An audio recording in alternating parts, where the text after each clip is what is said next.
Matthieu 11, verset 12 nous dit « Depuis les jours de Jean le Baptiste jusqu'à présent, le royaume des cieux est soumis à la violence et ce sont les violents qui s'en emparent. » Que signifient ces propos tenus par Jésus ?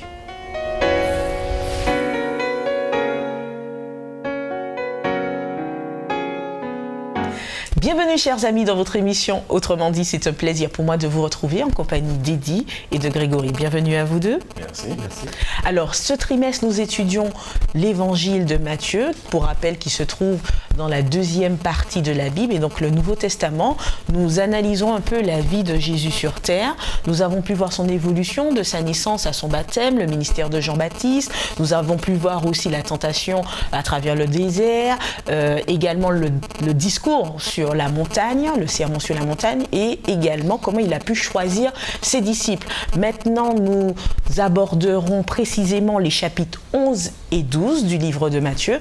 À ce propos, comment interpréter le chapitre 11 d'une manière générale où Jésus donne un certain nombre d'informations et plus précisément le verset 12 où il parle un peu du royaume des cieux et de la violence de certains. Voilà, ça peut être un peu difficile à comprendre pour ceux qui nous écoutent et qui nous suivent. Quelle serait l'interprétation, Eddie Michel?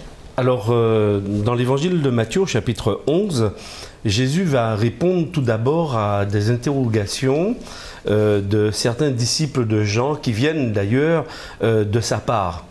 Et donc Jésus, lorsqu'il va leur faire une brève réponse, d'après ce que nous lisons dans Matthieu, va poursuivre toujours sur la personne de Jean-Baptiste, mais lié aussi à sa personne. Et d'ailleurs, le texte nous dit, à leur départ, Jésus se mit à dire aux foules. Donc, bien évidemment, il va poursuivre par rapport à Jean-Baptiste, et il dira que Jean-Baptiste, il va chercher justement à montrer dans ce chapitre 11 que Jean-Baptiste est bien celui qui avait été annoncé.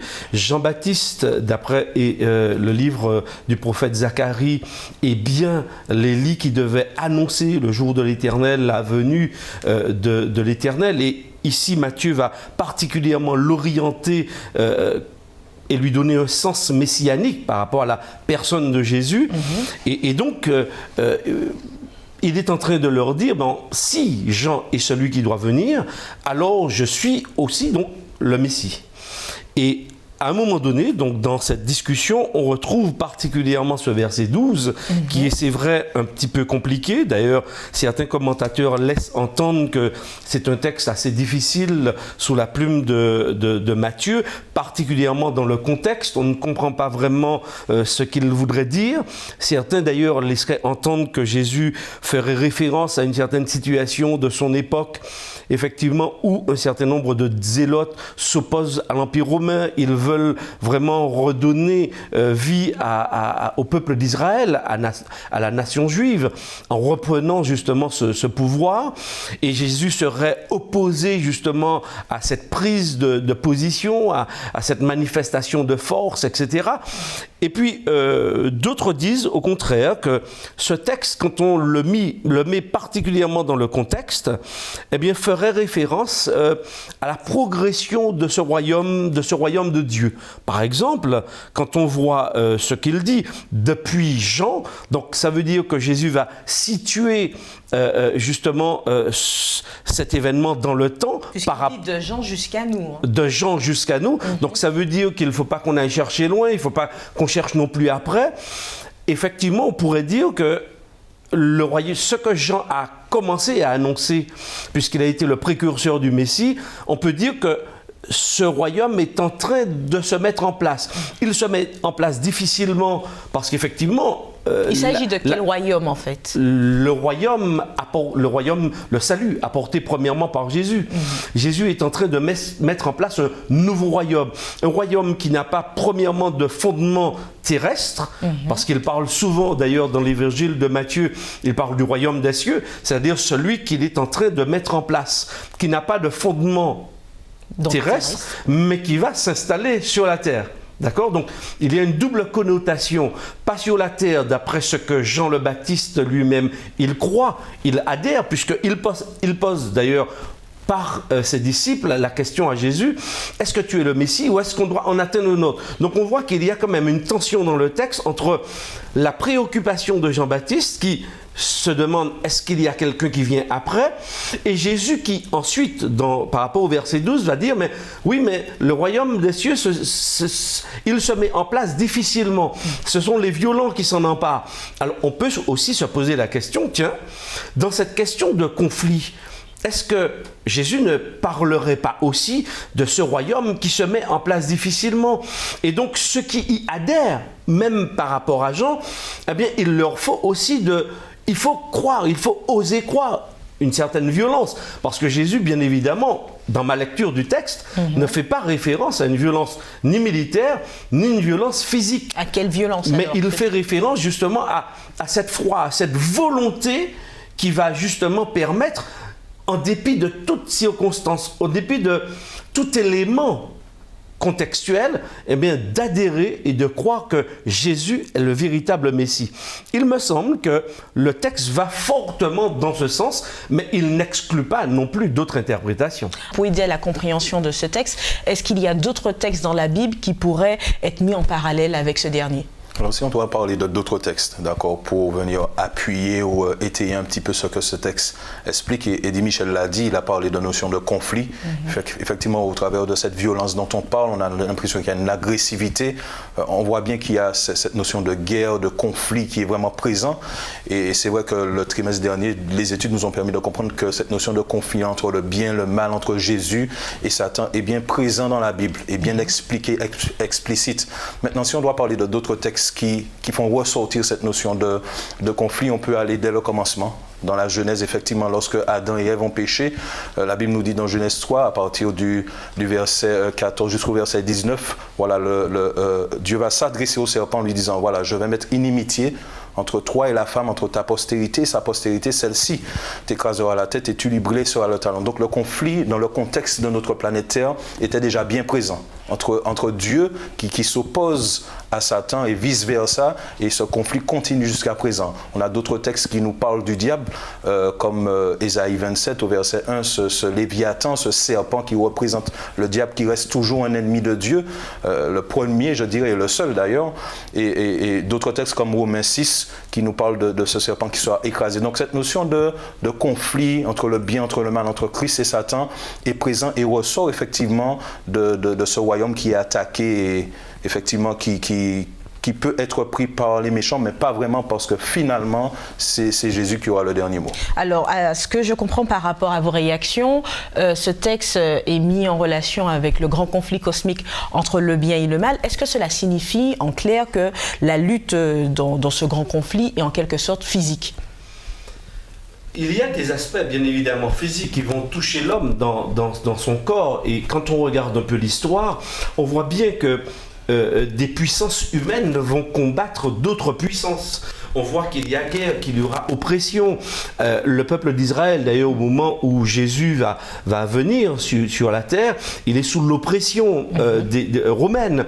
Et donc, il y a des conflits armés. Et ce conflit armé va exister tout au long de l'histoire. Toutefois, et par rapport à ce que Grégory disait, il faut noter qu'effectivement, la Bible fait bien ressortir cette opposition. Lorsque Jésus vient, il vient dans un territoire entre guillemets hostile, un territoire, quand il a cité Genèse chapitre 3, un territoire qui en quelque part a mis Dieu dehors pour que l'homme puisse être son propre maître, sous l'influence et sous la domination certainement de l'ennemi par excellence de Dieu, qui est identifié dans la Bible comme étant Satan.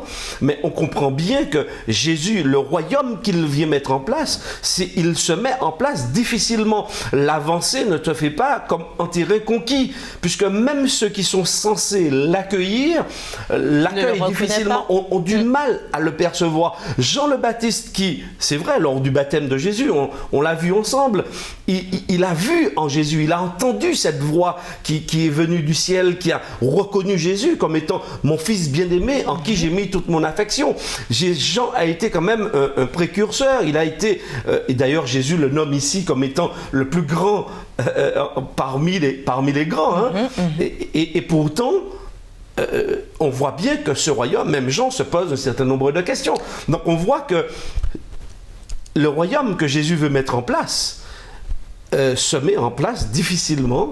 Et confronté à ce grand... Et les autres, oui, ne l'acceptent pas forcément. Et est confronté à ce grand conflit cosmique, comme vous le soulignez tous les deux. Mais enfin, pourquoi, il est à l'intérieur. Hein, justement, oui. Pourquoi ne pas mettre fin, dès aujourd'hui, à ce grand conflit cosmique? Alors, j'ai quelques chiffres, hein, puisque c'est vrai qu'on dit que le Seigneur souhaite que le plus grand nombre puisse être sauvé, et quand on constate l'augmentation de la population jour après jour, alors les chiffres que j'ai, il y a bien sûr plus de 7 milliards d'habitants sur la Terre. Nous avons environ 400 000 naissances par jour, 173 000 décès chaque jour sur Terre, ce qui fait un solde naturel positif. Donc, on voit bien que la population ne cesse de croître.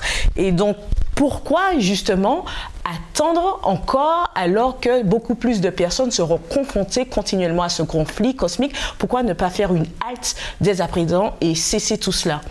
Alors, combien même on serait directement affecté par ce conflit cosmique, puisqu'il est cosmique, ça veut dire qu'il dépasse aussi les frontières de la planète Terre.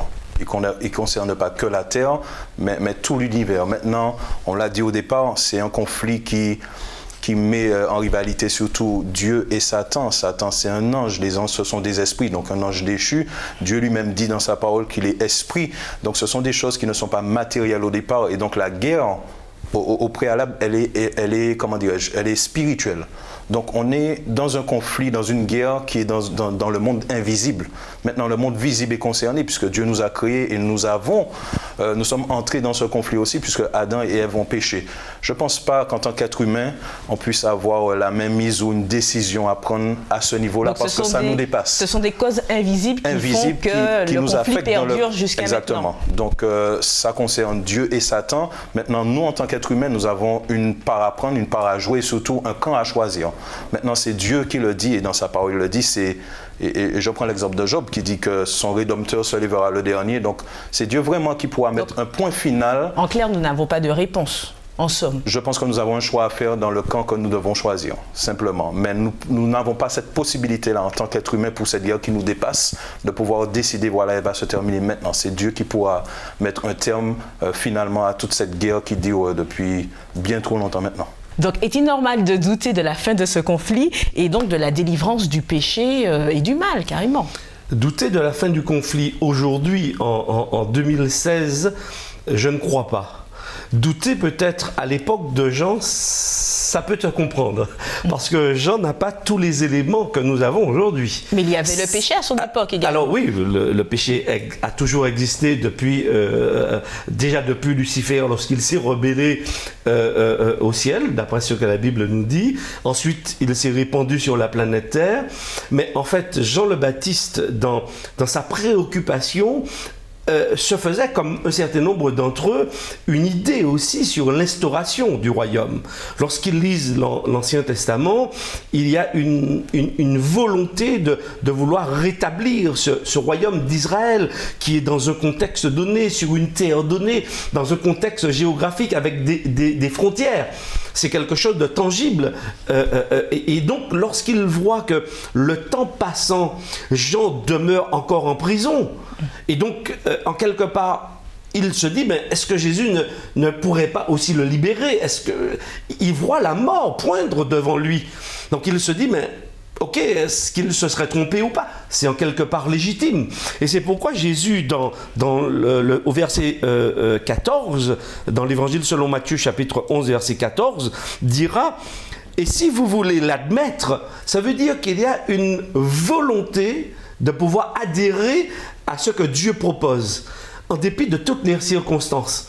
Et en quelque part, lorsque Jésus va répondre aux disciples de Jean sans leur donner véritablement de réponse, est-ce que nous devons en attendre une autre? En quelque part, Jésus leur renvoie à sa propre volonté. Est-ce que tu veux accepter en dépit des circonstances ou est-ce que tu veux te retrancher? Et je pense que la foi, c'est justement admettre, même si les circonstances autour de nous nous laissent entendre le contraire. Et c'est ce que Jésus ne donne pas toujours des réponses claires, mais il nous invite justement au contraire à lui faire confiance au-delà de toute apparence. Et justement, il me semble que pour moi aujourd'hui, avec le recul, avec les histoires, c'est pourquoi je reviens, je sors du contexte de Jean pour me référer aujourd'hui, il y a quand même tout cet évangile de Matthieu, il y a tous ces épisodes qui nous sont quand même relatés aujourd'hui, il y a toute une histoire qui me fait comprendre un peu mieux le texte biblique, avec un peu plus de recul. Donc je dis aujourd'hui, ce serait grave de croire, de mon point de vue. Hein, donc c'est la foi qui est un élément pour moi, il serait grave de ne pas croire à la parole de Dieu, de remettre en question la fin du grand conflit. Il serait difficile pour moi, qui étudie la Bible, de ne pas croire à ce que Jésus dit et à la fin de ce conflit. Alors, par rapport à la fin de ce conflit que tu évoques, le royaume de Dieu ne se vit-il pas en définitive quotidiennement? En quoi la destruction finale du mal, en quoi la fin de ce conflit nous regarde aujourd'hui dans la mesure où il nous semble lointain et que nous menons une vie quotidienne semée de défis et d'embûches? C'est vrai que je pense que ça nous regarde pleinement parce qu'on est en plein dedans, on subit les conséquences et finalement, avec tout le lot de souffrance qu'on a chaque jour, je vois pas... Est-ce que ça ne se traduit pas au quotidien simplement? Pourquoi avoir cette vision de fin de conflit alors que c'est, comme tu l'as dit, l'enjeu est supérieur au nôtre et notre réalité fait que ça semble bien lointain? Gardant à l'esprit cette notion de guerre, de conflit cosmique, je pense que c'est l'avantage de connaître la fin. Maintenant, en tant qu'être humain, lorsqu'il y a des guerres engagées entre deux pays, entre deux nations, quand bien même on pouvait avoir les meilleures armes, les plus sophistiquées, il y a toujours cette probabilité de perdre quand même face à l'ennemi. D'accord? Maintenant, dans ce conflit, on sait que finalement, ceux qui se sont joints au camp de Dieu vont avoir la victoire. Maintenant, je pense que c'est une forme de réconfort. En tous les cas, je le vis ainsi. Et ça devrait nous encourager justement à aller de l'avant et à aborder les souffrances que l'on peut avoir qui sont pas toujours faciles à accepter, mais garder à l'esprit la finalité justement de cette histoire et de ce conflit-là. Je pense que Paul, lorsqu'il dit que soyez toujours joyeux, ça peut être difficile à concevoir, mais je pense qu'il y a toujours une raison de pouvoir se réjouir, même dans les pires difficultés, parce que finalement, on sait que ce n'est pas la fin de toute chose. On sait que au final, ce que Dieu promet, c'est que cette terre sera restaurée, que toutes ces souffrances qu'on vit au quotidien, on a du mal à accepter, du mal à emmagasiner, ces choses-là vont se terminer. Donc je pense que ça devrait être vraiment un sujet de réjouissance de savoir que finalement dans cette guerre-là, je connais déjà l'issue et que si je me mets du bon camp, eh bien, ces choses-là vont disparaître et vont s'arrêter un jour. Alors, nous voyons que le conflit cosmique suscite bien des questions et peut susciter bien des doutes. Alors, comment, quand justement toutes ces pensées gravitent dans notre esprit, comment, quand le doute apparaît dans notre pensée, pouvons-nous nous nourrir pour être recadrés, redirigés selon ce que Dieu souhaite pour chacun d'entre nous? Alors, pour ma part, c'est la personne de Jésus. Et c'est pourquoi je disais qu'aujourd'hui, c'est vrai qu'il y a des gens qui ont vécu avec lui, qui l'ont vu grandir, qui ont écouté ses paroles, qui ont cheminé avec lui. Mais je crois que tous ces récits qui nous sont rapportés par des hommes touchent notre être au plus profond de lui-même et nous font croire, et en tous les cas personnellement, me fait croire que Jésus a existé, que Jésus est venu, que Jésus, qu'il m'aime par-dessus tout, qu'il est venu pour moi en tant qu'individu. Et je me dis que ça, c'est quelque chose d'extraordinaire, c'est quelque chose de merveilleux. Et quand je le remets dans le cadre du verset un peu difficile, du chapitre 11, le verset 12, je me dis qu'effectivement, aujourd'hui, il n'est pas facile de croire. Il faut prendre sur soi, en dépit des contextes, en dépit des croyances, en dépit des difficultés, il faut d'une certaine violence pour accéder à cette foi qui ne bronche pas, qui adhère véritablement au projet de Dieu. Et ça, pour moi, c'est vrai que c'est quelque chose d'extraordinaire en tous les cas, qui me permet de tenir bon.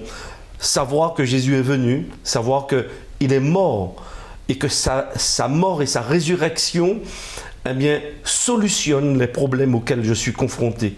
Si Jésus a fait ça pour moi, alors ça me donne le courage d'avancer, de croire que tout ce qu'il a dit derrière, eh bien, ça va s'accomplir, que ça viendra et que je n'ai pas de raison de me tromper. Et il n'a pas raison non plus, il n'a pas d'éléments pour me tromper, non. Dieu n'est-il pas le Père du bien, mais également le Père du mal? N'utiliserait pas-il ces deux puissances pour nous bonifier en quelque sorte et pour nous permettre de transcender notre nature et afin de tendre vers une nature dite plus élevée ou encore supérieure? C'est une très belle question et j'espère qu'on sera au clair dessus. Le Dieu que nous servons, en tous les cas celui que la Bible présente, n'est pas un Dieu versatile qui est en train de tanguer entre le bien et le mal. Sinon, le conflit n'aurait plus d'intérêt puisque ça aurait voulu dire qu'il est dans les deux camps quelque part. Non, chacun est dans son camp, Dieu pour le bien, Satan pour le mal. Il n'y a pas d'ambiguïté dessus. Alors bien évidemment, on pourrait parler même de l'origine du péché, mais ce n'est pas le problème. La Bible explique bien que cette iniquité a été trouvée dans le cœur de Lucifer. Donc Dieu n'a rien à voir avec ce mal que nous vivons. Ce n'est pas ce qu'il a voulu, en tous les cas, lorsqu'on regarde le récit de la création. Maintenant, il faut comprendre une chose, et Jésus a eu l'occasion de le dire, un royaume ne peut pas être divisé. Si Satan combat contre Satan, ça n'a plus d'intérêt. Même chose pour Dieu. Donc chacun est dans son camp et chacun lutte pour ce qu'il défend.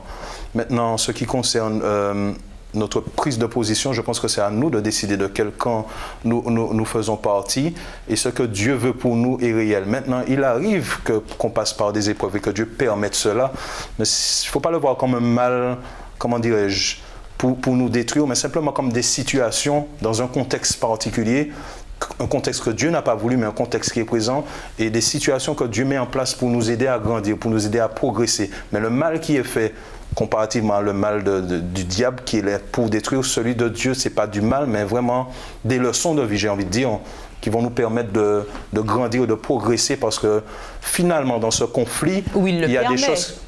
Ou sinon, Dieu permet que... Il permet des situations. Il permet des situations. Après, comment définir ce qu'il permet ou pas? Parce que des fois, on cherche aussi certains de nos malheurs. Mais simplement aborder les choses avec du discernement et faire confiance à Dieu et savoir que dans ce qu'il représente, dans ce qu'il est, il n'agit jamais pour nous faire du mal, pour nous détruire, mais au contraire pour nous permettre de grandir et d'accéder à ce royaume des cieux. Alors Grégory, je note que tu nous dis que le royaume ne peut être divisé. D'ailleurs, c'est vrai que Jésus, dans Matthieu 12, le verset 30, et je vous invite à prendre connaissance, nous dit que celui qui n'est pas avec moi est contre moi. Alors, face à ce verset, il y a tes propos. Comment réagir face à un système économique, un système politique, voire même religieux, qui va à l'encontre des idéologies divines? Alors bien évidemment, la Bible ne nous invite pas à prendre les armes. Jésus, au contraire, c'est celui qui, c'est le pacificateur, c'est le doux, c'est l'humble. Bien évidemment, Jésus a eu un certain nombre de réactions. Par exemple, lorsqu'il a chassé les vendeurs du temple, etc., il a eu un langage quand même assez soutenu vis-à-vis des scribes, des pharisiens. Mais Jésus ne nous invite pas à nous opposer ouvertement. Je crois que nous sommes dans une guerre. Grégory, et je pense qu'on l'a déjà dit, nous sommes dans une guerre. Le royaume de Dieu avance où la mise en place est compliquée. C'est-à-dire que même véhiculer le message de Jésus se fait dans l'hostilité, dans la difficulté. Et le disciple de Jésus est pleinement conscient de cela. D'ailleurs, lorsque Jésus a envoyé les disciples, il leur a dit, mais on ne va pas vous ouvrir facilement les portes. Ce sera compliqué, ce ne sera pas simple. Mais armez-vous de courage. Je suis avec vous. Et donc, bien évidemment, il faut aller chaque jour davantage. On doit premièrement être sûr de là où on est, on fait confiance à Dieu et on va, parce qu'on a ce message à véhiculer, à porter à tous ceux qui ne connaissent pas. Et même parmi ceux qui parfois combattent, qui sont à l'opposé de l'enseignement biblique, il y a des gens peut-être qui sont réceptifs, qui pourraient entendre parce qu'ils sont en quelque part dans les ténèbres. Ils ont besoin d'être éclairés. S'il n'y a personne, par exemple, s'il n'y a pas un Daniel, s'il n'y a pas, comme la petite fille qui travaillait et qui était esclave, bien évidemment, chez Naaman, il faut qu'il y ait des gens comme cela dans des milieux hostiles. Mais ils n'appellent pas du coup à la violence. Mais on n'a pas à prendre les armes. Ça, on laisse ça à Dieu. On laisse Dieu gérer ce genre de situation. Mais quelle attitude avoir? Est-ce qu'on laisse C'est l'attitude de Jésus. Elle est extrêmement difficile, elle est très complexe, mais c'est l'attitude de Jésus. c'est-à-dire en sachant que nous sommes dans ce conflit. Et toutes les fois où nous allons riposter par la violence, avec les armes, si notre vie est en jeu, avec les armes des autres, à partir du moment où nous allons utiliser les armes de l'autre, eh bien, nous fonctionnons comme les autres. Nous devons, et là Jésus nous invite à utiliser les armes de l'amour. D'ailleurs, quand nous lisons dans Éphésiens, Jésus nous invite à quoi? À prendre les armes de Dieu. Est-ce que c'est à l'image comme Martin Luther King? Est-ce que ce serait comme Martin Luther King dans sa lutte contre Martin Luther King, Gandhi, qui, c'est vrai, n'était pas un chrétien, mais qui appliquait cette philosophie, parce qu'il a compris que utiliser l'arme de l'autre, c'est être comme l'autre. Donc non, je crois que c'est l'arme de l'amour, l'arme de la paix, parce que le royaume de Dieu, c'est Dieu qui le met en place. Et c'est à lui d'utiliser les moyens qu'il faut pour que ce royaume se mette en place. Alors du coup, en définitive, face à ce conflit cosmique et dans ce conflit cosmique, comment retirer les écailles de nos yeux et constater les actes que nous posons au quotidien qui pourraient enrichir le pouvoir du diable? Je pense que Dieu a mis tout ce qui est nécessaire, d'accord, à chaque être humain pour pouvoir justement avoir cet esprit de discernement. Le Saint-Esprit est un don de Dieu. Je pense que chacun devrait se le réclamer. Et la parole de Dieu que nous utilisons pour toutes ces études est une lumière aussi qui permet justement de distinguer les choses qui sont bonnes, mauvaises, celles qui peuvent être déguisées, mais que finalement, avec cet esprit de discernement, nous arrivons à reconnaître. Je pense que Dieu dit au départ que si vous m'aimez, gardez mes commandements. Et les commandements restent la base de ce que chaque individu devrait mettre en pratique et tous les principes qui sont enseignés dans la Bible. Donc, à partir de cette lumière, n'importe qui peut accéder justement à cette volonté de Dieu, savoir ce qu'il veut, pouvoir distinguer ce qui est mauvais et prendre les bonnes décisions. Et donc, du coup, l'esprit de discernement, d'après ce que je comprends de ce que tu nous dis, ce serait de regarder à la lumière de la parole. Au travers de la lumière de la parole, au travers du Saint-Esprit, au travers de la prière, de la méditation. Je pense que c'est quelque chose qu'on cultive chaque jour et que c'est un combat de chaque jour d'ailleurs. Donc, ne pas se reposer sous ses lauriers, mais continuellement chercher la face de Dieu au travers de cette parole, au travers de ses études, et Dieu va nous aider. On n'est pas seul, il est là avec nous, il combat pour nous, et si on lui fait confiance, il n'y aura pas de souci durant ce cheminement-là. Merci Grégory, merci Eddy Michel, merci à vous de nous avoir suivis et nous vous donnons rendez-vous à un prochain numéro d'Autrement dit.